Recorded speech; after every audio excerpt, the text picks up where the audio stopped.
அனைவருக்கும் வணக்கம். அகர முதல எழுத்தெல்லாம் ஆதிபகவன் முதற்றே உலகு. ஐயன் திருவள்ளுவரின் திருக்குறளை கூறிக்கொண்டு எனது உரையை தொடங்குகிறேன். வே பிரேம்குமார் எனும் நான் முன்னாள் மாணவன், இந்நாள் மாணவனின் தந்தை. கீழே அமர்ந்திருக்கும் எத்தனையோ பெற்றோர்களின் குரலாக நானும் உங்களில் ஒருவனாக இங்கே பேச வந்திருக்கிறேன். பேச வாய்ப்பளித்த நமது தலைமை ஆசிரியர் திரு பிலிப் சார் அவர்களுக்கும், எனக்கு ஊக்கமளித்த என்னுடைய வகுப்பு ஆசிரியர் திருமதி மாரியம்மாள் டீச்சர் அவர்களுக்கும் நன்றியை தெரிவித்துக் கொள்கிறேன். மேலும் மேடையில் அமர்ந்திருக்கும் ஏஓ மேடம், நல்ல இளையபெருமாள் சார், எல்லாருக்கும் நன்றி சொல்லிக்கிறேன். பெருமை கொள்ளுங்கள் மாணவ செல்வங்களே, நீங்கள் தலை சிறந்த பள்ளியில் படித்து கொண்டிருக்கிறீர்கள். பெருமை கொள்ளுங்கள் பெற்றோர்களே, என் நண்பர்களே, தலை சிறந்த பள்ளியில்தான் நம் பிள்ளைகளை படிக்க வைத்துக் கொண்டிருக்கிறோம் என்று பெருமை கொள்ளுங்கள் ஆசிரியர் பெருந்தகைகளே. உங்கள் உழைப்பு ஒன்றும் வீண் போகவில்லை. இதோ உங்கள் கண் முன்னேயும் கண்ணுக்கு தெரியாமலும் எத்தனையோ நல்ல மனிதர்களை உருவாக்கி விட்டீர்கள். அதற்கு உங்கள் அனைவருக்கும் நன்றி.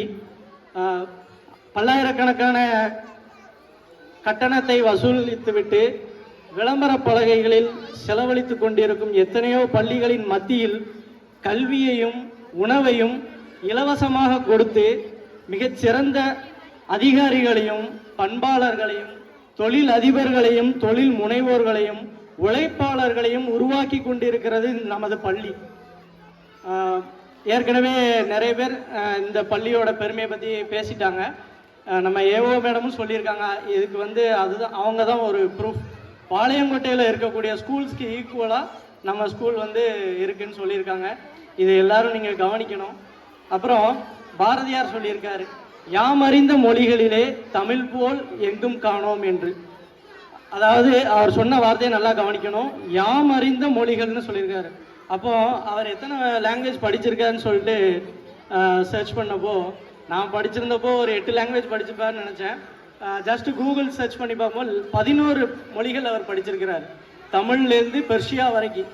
அந்த காலத்தில் மெட்ரிகுலேஷன் ஸ்கூல் இருந்ததா? அந்த காலத்தில் சிபிஎஸ்சி ஸ்கூல் இருந்ததா? இல்லை. எப்படி படித்தார்?